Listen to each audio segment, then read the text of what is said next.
تو پھر یہ بھی معاملہ، یہ بھی ہمارے لیے شور سٹاپر ہو سکتا ہے. جیسے کہ شرک کر کے اگر کوئی انسان چلا گیا تو جنت میں نہیں جا سکتا، اسی طریقے سے اب یہ جو حدیثوں میں اور یا قرآن کے آیتوں میں یا حدیثوں میں جہاں کہیں بھی اس طریقے سے سخت وعید بیان کی جاتی ہے تو وہ چیزیں وہ ہے جو کہ ہمارے لیے شور سٹاپرز ہیں، ان سے ڈرنے کی چیزیں. جیسے کہ شرک کے بارے میں قرآن میں آیت آ گیا، اللہ تعالیٰ نے کہا کہ جو کوئی شرک کرے گا اللہ تعالیٰ اس کو معاف نہیں کرے گا، اس کے اوپر جنت کو حرام کر دیا گیا، جہنم حرام، اس کے لیے جہنم اس کا ٹھکانہ ہے. اسی طریقے سے حدیث میں نبی صلی اللہ علیہ وسلم نے کہا کہ جس کے دل میں رائے برابر بھی کبر ہوگا وہ جنت میں نہیں جائے گا. اور کبر کے بارے میں کیا کہا کہ وہ جو لوگوں کو حقیر سمجھتے ہوں یا حق کا انکار کرتے ہوں. تو یہ چیز سے بھی ہم کو اتنا ہی بچنے کی ضرورت ہے جتنا کہ شرک سے بچنے کی ضرورت ہے. اور اب یہاں پر اللہ تعالیٰ کہہ رہے ہیں کہ فرعون اور اس کے لشکریوں نے تکبر کیا، غرور کیا. مطلب کیا ہے کہ جیسے کہ فرعون نے اپنے آپ کو خدائی کا دعویٰ کر دیا. اس نے تو کہا، قرآن میں دوسری جگہ پہ کہا، وہ کہتا تھا کہ انا ربکم الاعلی، میں تمہارا سب سے بڑا رب ہوں. اور جیسے کہ ہم پچھلی آیت پڑھے ہیں، وہ اپنے لوگوں کو کہتا تھا کہ میں تمہارے لیے اپنے علاوہ کوئی اور خدا کو دیکھتا ہی نہیں ہوں، میں جانتا ہی نہیں. تو یہ کبر کی بڑی علامت تو نہیں تو اور کیا ہے؟ یعنی تکبر اور غرور. اور اس میں حق کا انکار کیا ہے کہ حق یہی ہے کہ وہ اللہ کا بندہ ہے، چاہے اس کے پاس جتنی مال و دولت تھی ہوگی، جتنی طاقت تھی، سب کچھ تھی، اس کے باوجود بھی حقیقت یہی ہے کہ وہ اللہ کا ایک حقیر بندہ تھا اور وہ حقیر بندے کی جیسا ہی مرا ہے. لیکن وہ یہ سمجھ لینا کہ میں خدا ہوں، خدائی کا دعویٰ کرنا اور لوگوں کو اپنا غلام بنا کے رکھنا، یہ حق کا انکار تھا. اور اسی طریقے سے لوگوں کو حقیر سمجھنا، یقیناً وہ تو لوگوں کو حقیر سمجھتا ہی تھا. بنی اسرائیل کو اپنا غلام بنا کے رکھا تھا اور کسی کو بھی اہمیت نہیں دیتا تھا. تو دونوں صفتیں اس کے اندر موجود تھی. اس کی وجہ سے اللہ تعالیٰ کہہ رہے ہیں کہ وہ اور اس کا لشکر جو ہے کبر کر رہے تھے زمین میں بغیر حق کے. مطلب کیا ہے کہ اللہ کا بندہ ہے وہ. فرعون جو سو چاہے جتنی اس کے پاس مال و دولت تھی، جتنی سلطنت تھی، جتنی طاقت تھی، اس کے باوجود حقیقت تو یہی ہے کہ وہ اللہ کا بندہ ہے. لیکن وہ اپنے آپ کو خدا سمجھنے لگا، خدائی کا دعویٰ کرنے لگا. تو یہ ناحق ہے، حق نہیں ہے اس کو کہ وہ خدائی کا دعویٰ کرے. تو اسی لیے اللہ تعالیٰ کہہ رہے ہیں کہ وہ اور اس کے لشکر نے تکبر کیا زمین میں ناحق طور پر. اور دوسرا کیا ہے، انہوں نے یہ سمجھ رکھا تھا، یعنی یہ گمان کر رکھا تھا کہ ہم کو تو حقیقی جو رب ہے، حقیقی جو مالک ہے، اس کے طرف لوٹ کر ہی نہیں جانا ہے. یعنی آخرت پر ان کا ایمان نہیں تھا، جس کی وجہ سے وہ سمجھتے تھے کہ ہم کو کون پوچھنے والا ہے، ہم کو کون پکڑنے والا ہے، دنیا میں تو ہم سے بڑا کوئی طاقتور نہیں ہے، ساری مخلوقات پہ میری حکم چلتی ہے، میری سلطنت چلتی ہے، تو لہٰذا مجھ کو کون پوچھنے والا ہے. لیکن وہ بھول چکا تھا، اس کو یہ بات کا پتہ نہیں تھا کہ آخر کتنی بھی زندگی رہیں گی، ایک نہ ایک دن مجھ کو مرنا ہے. اور مرنے کے بعد جس رب نے، جس مالک نے مجھے پیدا کیا ہے، اس کے سامنے مجھے جانا ہے. تو یہ چیز وہ نہیں کرتے تھے. لہٰذا اللہ تعالیٰ کہہ رہے ہیں کہ انہوں نے کبر کیا، تکبر کیا، اور یہ گمان کرتے تھے کہ وہ دو ہمارے طرف لوٹ کر ہی نہیں آئیں گے. فَأَخَذْنَاهُ، بس ہم نے اسے پکڑ لیا، وَجُنُودَهُ، اور اس کے لشکر کو، وَنَبَذْنَاهُمْ بِالْيَمِّ، پھر ہم نے انہیں پھینک دیا دریا میں. فَانظُرْ، بس دیکھیے، کیف کان، کیسا ہوا، عاقبۃ الظالمین، انجام کار ظالموں کا. دیکھیں، چونکہ وہ زمین میں تکبر اور غرور کرتے تھے اور یہ گمان کرتے تھے کہ ہم کو تو اللہ کے طرف لوٹ کر جانا ہی نہیں ہے، تو اللہ تعالیٰ کہہ رہے ہیں کہ ہم نے انہیں پکڑ لیا، اسے بھی اور اس کے لشکر کو بھی پکڑ لیا، اور ہم نے انہیں دریا میں پھینک دیا. اور دیکھو تو صحیح کہ کیسا انجام کار ہوا ہے ظالموں کا. اور یہاں پر ظالم سے مراد دنیا کا جو ظلم ہے وہ بھی ہے، اور اس سے بھی زیادہ شرک ہے. کیونکہ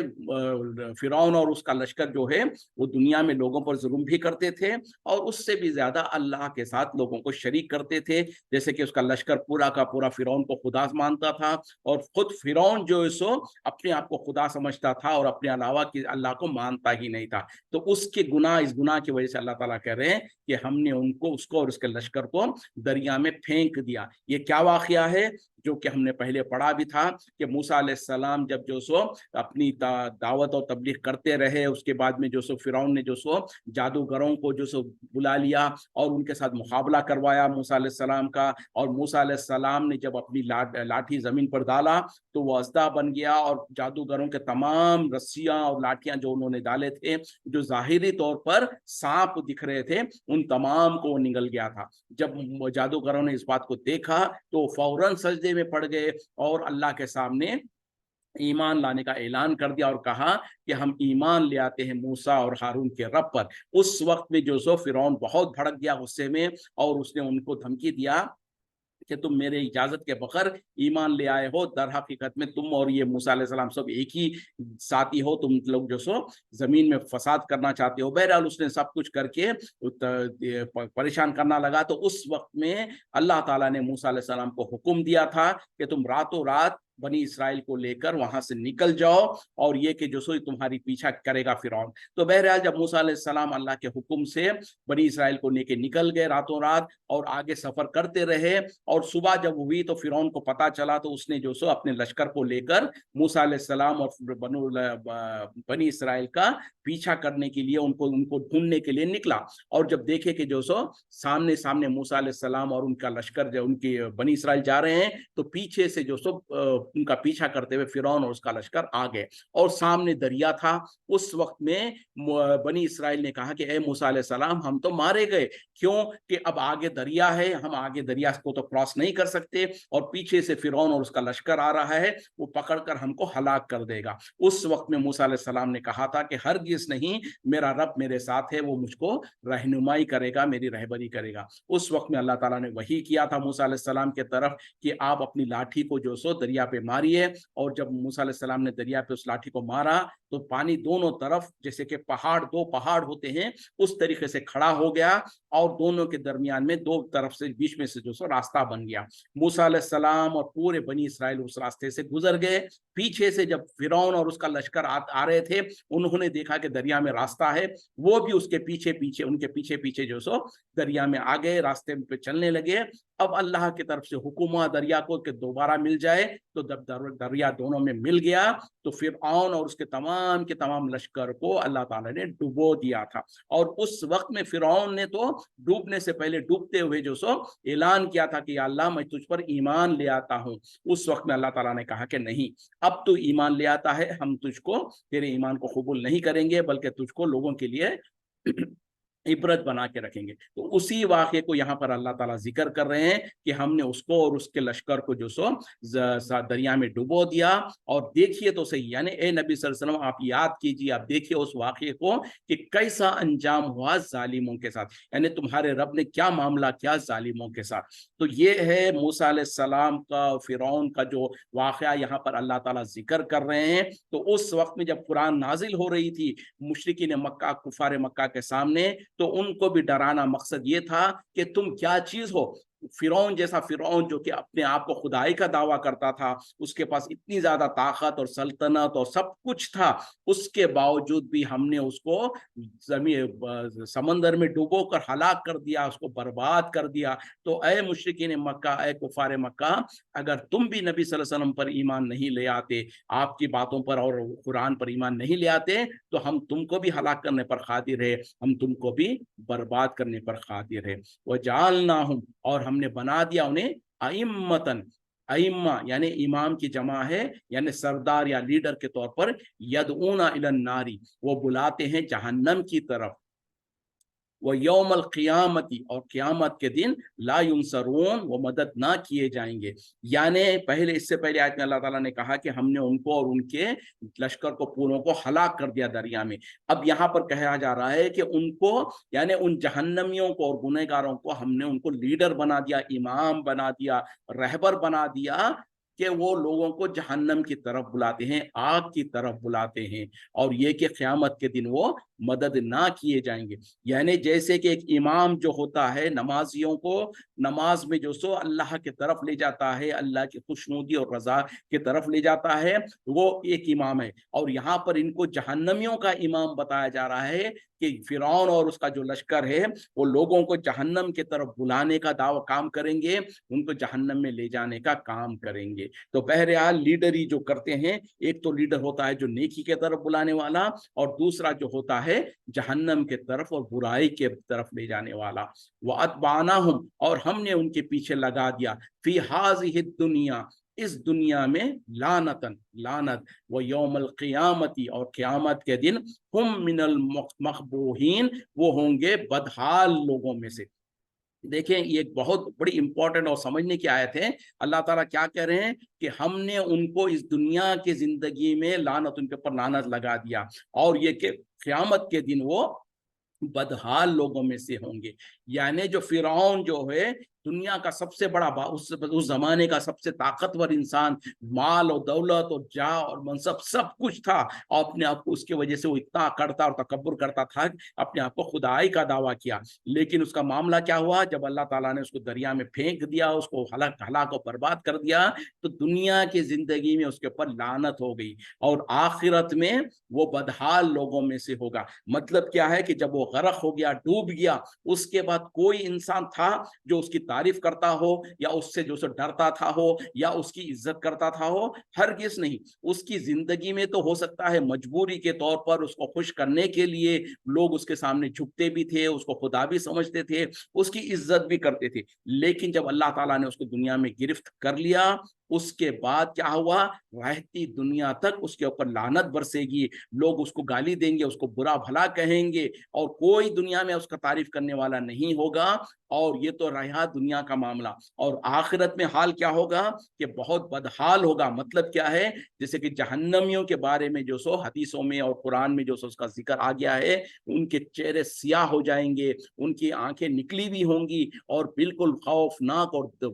بھیانک شکل ہو جائے گی۔ تو اس طریقے سے تو دنیا میں بھی وہ ذلیل و خوار ہوا، اور آخرت میں بھی جو سو ہمیشہ ہمیشہ کی سزا ہے۔ تو یہ کن لوگوں کے لیے ہے؟ ان لوگوں کے لیے جو کوئی بھی تکبر اور غرور کرتا ہے، جو کوئی حق کو قبول نہیں کرتا، اور جو کہ دنیا میں اللہ کے ساتھ شرک کرتا ہے، ایک اللہ کی عبادت نہیں کرتا، تو اس کے دنیا میں بھی اس کی ذلیل و ذلت اور رسوائی ہوگی، اور آخرت میں تو اس کے لیے ہمیشہ ہمیشہ کا عذاب ہے۔ تو یہ فرعون کے اگر واقعے کو ہم پڑھیں اور اس میں سمجھے تو جو سو ہمارے لیے بہت بڑی عبرت کی بات ہوگی کہ اس اتنے طاقتور انسان کے ساتھ اللہ تعالیٰ نے یہ معاملہ کیا کہ دنیا میں رہتی دنیا تک اس پر لوگ لعنت کریں گے، اور آخرت میں بھی وہ تباہ اور برباد رہے گا۔ تو ہم اور آپ کس کھیت کی مولی ہے؟ ہم کو اگر اللہ تعالیٰ نے کبھی تھوڑا مال دے دیا، کسی کو تھوڑا حسن دے دیا، کسی کے پاس کوئی صلاحیت دے دیا، تو وہ بھی اس طریقے سے کرتے ہیں، اس طریقے سے غرور کرتے ہیں کہ وہ پھر جو سو جا کر تکبر اور غرور کا جو سو ارتکاب کرتے ہوئے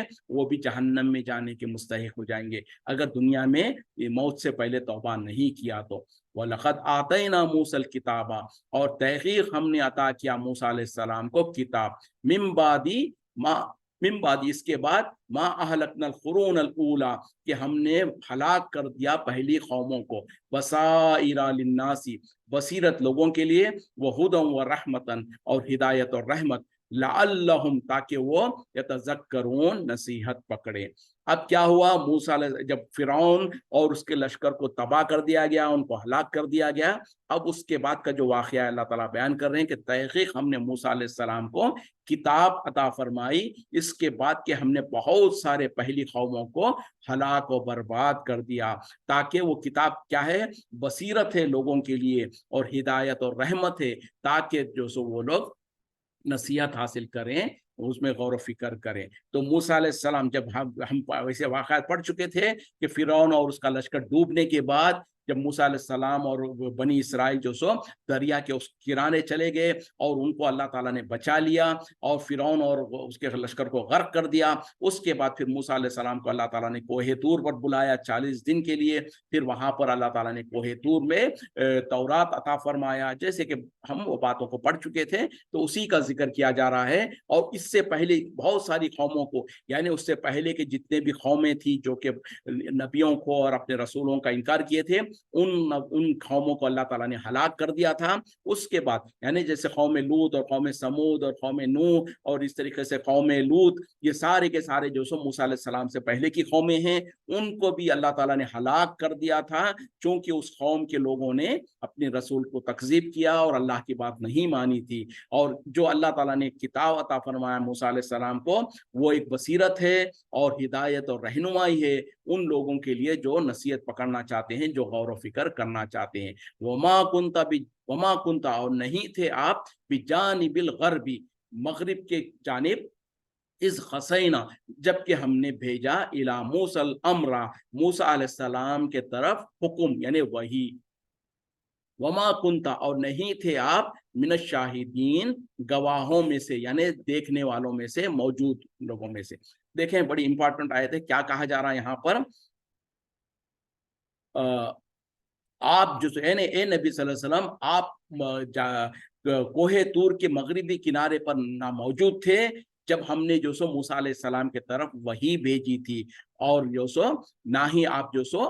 گواہوں میں سے، یا اس زمانے میں اس وقت میں شاہد کس کو کہتے ہیں؟ شہید یعنی گواہ کے طور پر، یعنی اس وقت میں موجود نہیں تھے۔ یعنی اے نبی صلی اللہ علیہ وسلم، نہ تو آپ جبکہ ہم موسیٰ علیہ السلام کی طرف وحی کر رہے تھے اور موسیٰ علیہ السلام سے کلام کر رہے تھے، نہ اس وقت میں آپ کوہ طور کے پاس تھے، نہ ہی جب ہم نے ان کی طرف کتاب بھیجی اس وقت میں آپ ان کے طرف تھے، اور نہ ہی یہ کہ آپ اس وقت میں موجود تھے یا اس وقت میں گواہ تھے۔ دیکھیں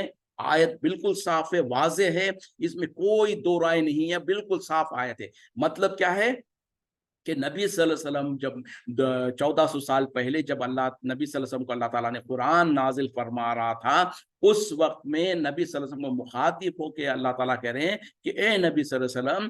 آپ اس وقت میں موجود نہیں تھے جب، یعنی کوہ طور پر اس وقت میں آپ موجود نہیں تھے جب ہم موسیٰ علیہ السلام کو وحی بھیج رہے تھے، ان سے ہم کلام کر رہے تھے، یا اسی طریقے سے جب ہم ان کو کتاب دے رہے تھے اس وقت بھی آپ موجود نہیں تھے، نہ ہی آپ اس وقت میں گواہ تھے۔ تو مطلب کیا ہے؟ یہ جو ہم واقعہ آپ کو بیان کر رہے ہیں، یہ تو ہم وحی کے ذریعے سے آپ کو بیان کر رہے ہیں، جس کے وجہ سے آپ کو اس کا علم ہو رہا ہے، ورنہ تو آپ اس وقت میں موجود نہیں تھے۔ اب یہ کس کا عقیدہ ہے؟ یہ کس کا فرمان ہے؟ یہ اللہ کا فرمان ہے، اور اللہ تعالیٰ یہ دو ٹوک الفاظ سے ثابت کروا رہے ہیں قرآن میں ذکر کر کے۔ ہمارے آپ کی قصے کہانی نہیں ہے، ہمارے آپ کے فلاں فلاں بزرگ لکھے سو کتابوں کے اندر کے جھوٹے واقعات نہیں ہیں کہ جس کے اندر جو چاہے لکھ دو اور کہہ دو کہ یہ دین ہے، یہ قرآن کا نچوڑ ہے، فلاں ہے فلاں ہے۔ یہ قرآن ہے، قرآن کا کلام ہے، اور اللہ تعالیٰ نبی صلی اللہ علیہ وسلم کو مخاطب ہو کر کہہ رہے ہیں کہ آپ اس وقت میں نہ تو کوہ طور پر تھے، نہ آپ اس وقت میں گواہ کے طور پر یا حاضر یا اس وقت میں دیکھنے والے تھے۔ لیکن آج ہم مسلمانوں کا عقیدہ کیا ہے؟ ہم میں سے اکثر مسلمانوں کے بارے میں، بلکہ خود اپنے تجزیہ کر کے دیکھ لیجیے کہ ہمارا عقیدہ کیا ہے نبی صلی اللہ علیہ وسلم کے بارے میں، کہ آپ صلی اللہ علیہ وسلم جو سو ہمارا ان کے بارے میں ہمارا عقیدہ کیا ہے۔ تو اکثر لوگوں کے اندر یہ بات عقیدہ ہے، اور ساتھ میں ان کے بڑوں نے ان کو یہ بات کہا ہے، اور بلکہ ڈٹائی کے ساتھ کہتے ہیں کہ نبی صلی اللہ علیہ وسلم جو سو ہمیشہ سے تھے، ہمیشہ سے ہے۔ آپ صلی اللہ علیہ وسلم کے بارے میں یہ کہتے ہیں کہ جو سو آپ جو سو جو کچھ ہو چکا اس کا بھی آپ کو علم تھا، اور جو کچھ دنیا میں قیامت تک ہونے والا ہے اس کا بھی علم ہے، اور آپ ہمیشہ سے تھے، ہمیشہ تک ہے۔ پھر اسی طریقے سے یہ کہتے ہیں کہ دیکھو، بولے پھر جھوٹی حدیثیں گھڑ دیا، کہا کہ جو سو اللہ تعالیٰ نے سب سے پہلے اپنا نور سے جو سو نبی صلی اللہ علیہ وسلم کو پیدا کیا، پھر نبی صلی اللہ علیہ وسلم کے نور سے جو سو ایک حصہ نکال کر سارے مخلوقات کو پیدا کیا، اور اس طریقے سے من گھڑت اور جھوٹی باتیں گھڑ لیتے ہیں، اور پھر کہتے ہیں کہ نبی صلی اللہ علیہ وسلم ہمیشہ سے تھے، ہمیشہ سے ہے، اور پھر کہتے ہیں کہ اور قرآن کی جو آیتیں